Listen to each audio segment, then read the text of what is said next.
And we come to our fourth thought today, passing the buck. Then the man said, "The woman you gave to be with me, she gave me of the tree, and I ate."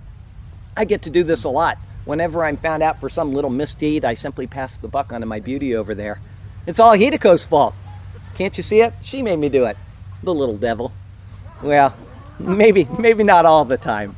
But this is our natural proclivity. We blame our coworkers when things don't go right at work.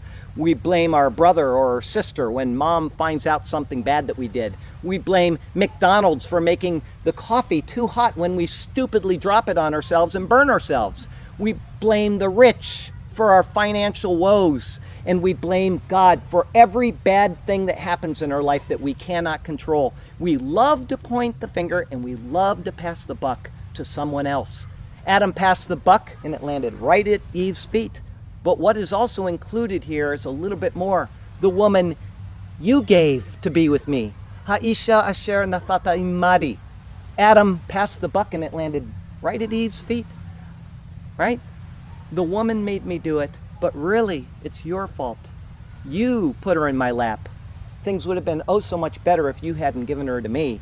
I would have been better off with the GTO with chrome bumpers and some fishing pole attachments, right? And this is the pattern of the unrighteous human soul all the way down through the ages. Not only do we pass the buck to someone else, but we find a way of blaming God in the process. This really is the mark of an unrighteous soul. This is what King Saul did when he disobeyed God's order to destroy everything belonging to the Amalekites when they fought against him. This account here, he was told to, it's a art of war at the time. God says, I want you to go in and destroy this city. It's called Harem. Everything is to be devoted to the Lord. Nothing alive is to be left alive. Nothing in the city is to be taken out of it. It's to be completely burned and destroyed. But Saul didn't follow that. Then Samuel went to Saul, and Saul said to him, "Blessed are you of the Lord. I have performed the commandment of the Lord." But Samuel said, "What then is this bleating of sheep in my ears and the lowing of the oxen which I hear?" And Saul said, "They have brought them from the Amalekites, for the people spared the best of the sheep and the oxen to sacrifice to the Lord your God, and the rest we have utterly destroyed." Saul passed the buck on to God. I did it because it's what God would have wanted.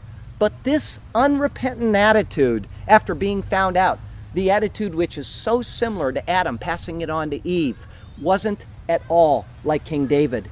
How could